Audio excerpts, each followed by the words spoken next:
Hello everyone, welcome to the GK Adda YouTube channel में। मैं हूं ज़ियाउल अंसारी और आज हम बात करने वाले हैं आधुनिक भारत के इतिहास से रिलेटेड कुछ मोस्ट इंपॉर्टेंट जीके क्वेश्चंस के बारे में। तो चलिए शुरू करते हैं। क्वेश्चन नंबर 1, स्वतंत्रता आंदोलन के दौरान रविंद्रनाथ टैगोर ने नाइटहुड की उपाधि किस घटना के विरोध में वापस कर दी थी? ऑप्शन ए, बंगाल विभाजन। ऑप्शन बी, जलियांवाला बाग हत्याकांड। ऑप्शन सी, भगत सिंह, राजगुरु और सुखदेव को मृत्युदंड। ऑप्शन डी, उपरोक्त में से कोई नहीं। Correct answer option B, Jallianwala Bagh हत्याकांड। रविंद्रनाथ टैगोर को 1915 में ब्रिटिश सरकार ने नाइटहुड की उपाधि से सम्मानित किया था। 13 अप्रैल 1919 जलियांवाला बाग हत्याकांड से आहत होकर उन्होंने नाइटहुड की उपाधि वापस कर दी। क्वेश्चन नंबर 2, मुस्लिमों के लिए अलग मतदाता दल के लिए किस कांग्रेस अधिवेशन को जाना जाता है? ऑप्शन ए, कराची अधिवेशन 1913। ऑप्शन बी, बॉम्बे अधिवेशन 1915। ऑप्शन सी, लखनऊ अधिवेशन 1916।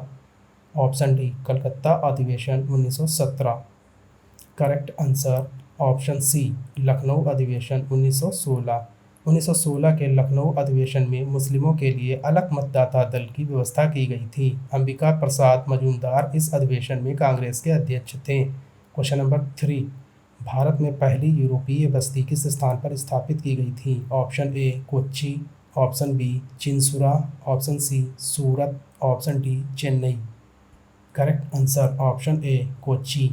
केरल के एर्नाकुलम जिले में स्थित कोच्चि फोर्ट भारत में पहली यूरोपीय बस्ती थी। क्वेश्चन नंबर 4, निम्नलिखित में से किस राज्य ने अंग्रेजों को मुक्त व्यापार के लिए सुनहरा फरमान जारी किया? Option A, Hyderabad. Option B, Bijapur. Option C, Golconda. Option D, Ahmednagar. Correct answer option C, Golconda. 1632 में अंग्रेजों को गोलकुंडा के साथ मुक्त व्यापार करने का सुनहरा और फरमान प्राप्त हुआ। इसके लिए शुल्क 500 पगौडा प्रति वर्ष था। क्वेश्चन नंबर 5, सलवाई की संधि किस युद्ध से संबंधित है? ऑप्शन ए, प्रथम आंग्ल मैसूर युद्ध। ऑप्शन बी, प्रथम आंग्ल मराठा युद्ध। ऑप्शन सी, द्वितीय आंग्ल मराठा युद्ध। ऑप्शन डी, द्वितीय आंग्ल मैसूर युद्ध। करेक्ट आंसर ऑप्शन बी, प्रथम आंग्ल मराठा युद्ध। प्रथम आंग्ल मराठा युद्ध के बाद 17 मई 1782 को सलवाई की संधि पर हस्ताक्षर किए गए थे। क्वेश्चन नंबर 6, अंग्रेजी संसद में भारत सरकार अधिनियम कब पारित हुआ? Option A, 1852। Option B, 1856। Option C, 1858। Option D, 1860। Correct answer option C, 1858। Question number 7, भारतीय राष्ट्रीय कांग्रेस का 1896 का अधिवेशन निम्नलिखित में से किसके लिए विख्यात है? ऑप्शन ए, पहली बार राष्ट्रगान गाया गया। ऑप्शन बी, पहली बार राष्ट्रीय गीत गाया गया। ऑप्शन सी, पहली बार तिरंगा लहराया गया। ऑप्शन डी, इनमें से कोई नहीं। करेक्ट आंसर ऑप्शन बी, पहली बार राष्ट्रीय गीत गाया गया। 1896 में पहली बार कांग्रेस के अधिवेशन में भारत का राष्ट्रीय गीत वंदे मातरम गाया गया। क्वेश्चन नंबर 8, निम्नलिखित में से किस गवर्नर जनरल को भारतीय प्रेस का मुक्तिदाता कहा जाता है? Option A, Lord William Bentinck. Option B, sir Charles Metcalfe. Option C, Lord Auckland. Option D, Lord Ellenborough. Correct answer option B, sir Charles Metcalfe. Sir Charles Metcalfe 20 March 1835 से 4 मार्च 1936 के बीच भारत के governor general थे। उन्होंने press को पूर्ण स्वतंत्रता दी थी। Question number 9, समुद्री व्यापार के संबंध में कारताज व्यवस्था का उपयोग किसके द्वारा किया जाता था? Option A, Dutch. Option B, फ्रांसीसी। ऑप्शन सी, अंग्रेज। ऑप्शन डी, पुर्तगाली। करेक्ट आंसर ऑप्शन डी, पुर्तगाली। कारताज व्यवस्था का संबंध पुर्तगालियों द्वारा समुद्री व्यापार के लिए जारी किए गए व्यापार लाइसेंस से है। क्वेश्चन नंबर 10, सुरेंद्र नाथ बनर्जी के बारे में निम्नलिखित में से कौन सा कथन सही नहीं है? ऑप्शन ए, वे इंडियन नेशनल एसोसिएशन के सह संस्थापक थे। वे कलकत्ता के रिपन कॉलेज के सह संस्थापक थे। ऑप्शन सी, उन्हें राष्ट्रीय चेतना के कॉन्सेप्ट के लिए जाना जाता है। ऑप्शन डी, उन्होंने आनंद मोहन बोस के साथ मिलकर साधारण ब्रह्मो समाज की स्थापना की। Correct answer option D. उन्होंने आनंद मोहन बोस के साथ मिलकर साधारण ब्रह्मो समाज की स्थापना की। ये कथन गलत है। क्वेश्चन नंबर 11, श्रीरंगपट्टनम की संधि का संबंध किस युद्ध से है? ऑप्शन ए द्वितीय आंग्ल मराठा युद्ध, ऑप्शन बी तृतीय आंग्ल मैसूर युद्ध, ऑप्शन सी तृतीय आंग्ल मराठा युद्ध, ऑप्शन डी चतुर्थ आंग्ल मैसूर युद्ध। करेक्ट आंसर ऑप्शन बी तृतीय आंग्ल मैसूर युद्ध। तृतीय आंग्ल मैसूर युद्ध के बाद 18 मार्च 1772 को श्रीरंगपट्टनम की संधि पर हस्ताक्षर किए गए थे। क्वेश्चन नंबर 12, पूना समझौते के संदर्भ में कौन सा कथन असत्य है? ऑप्शन ए यह समझौता जवाहरलाल नेहरू और अंबेडकर के बीच हुआ था। ऑप्शन बी इसके तहत वंचित वर्ग ने संयुक्त मतदाता समूह में रहने का फैसला किया। ऑप्शन सी प्रांतीय विधान पालिकाओं में वंचित वर्ग को सीटें आरक्षित की गईं। ऑप्शन डी इसके द्वारा सिविल सेवाओं में वंचित वर्ग को समुचित प्रतिनिधित्व प्रदान किया गया। करेक्ट आंसर ऑप्शन ए यह समझौता जवाहरलाल नेहरू और अंबेडकर के बीच हुआ था। उपरोक्त में से पहला कथन असत्य है। पूना समझौता महात्मा गांधी और भीमराव अंबेडकर के बीच हुआ था।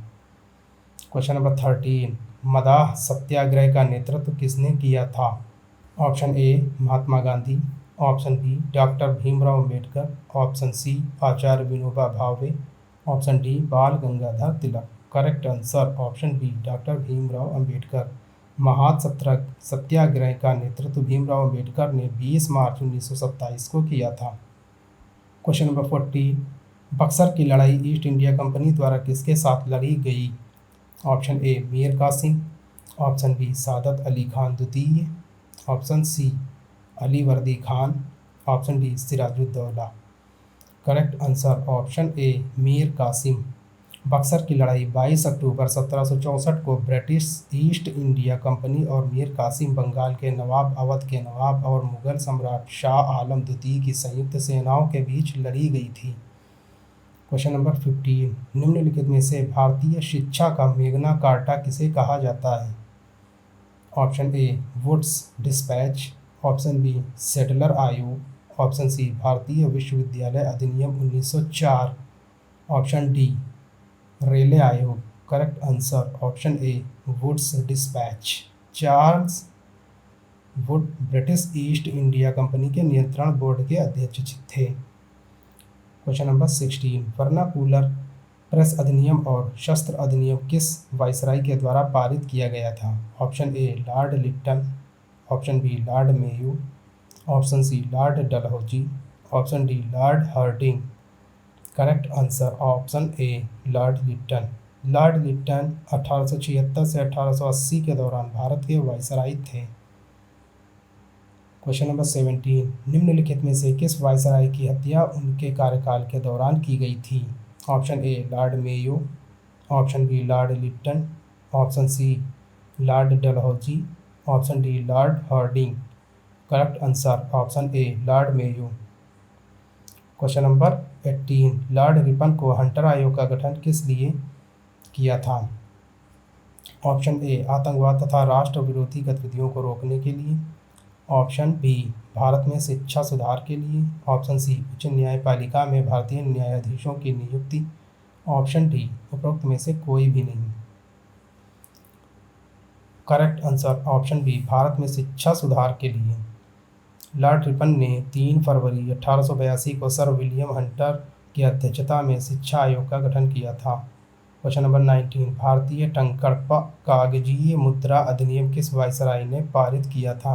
Option A Lord Minto, option B Lord Hardinge, option C Lord Curzon, option D Lord Dufferin. Correct answer option C Lord Curzon. Question number 20, निम्नलिखित में से किसे मराठा मैकियावेली कहा जाता है? Option A Nana Phadnavis, option B Balaji Vishwanath, option C Narayan Rao Bajirao, option D Sambhaji. Correct answer option A Nana Phadnavis. Peshwa शासन के दौरान नाना फडणवीस मराठा साम्राज्य के प्रभावशाली मंत्री व कूटनीतिज्ञ थे। यूरोपियों द्वारा उन्हें मराठा मैकियावेली सुप्रसिद्ध इतालवी कूटनीतिज्ञ निकोलो मैकियावेली के नाम पर कहा जाता था। तो फ्रेंड्स, आज के इस वीडियो में बस इतना ही। कमेंट करके हमें ये ज़रूर बताइएगा कि ये वीडियो आपको कैसी लगी। तब तक के लिए धन्यवाद।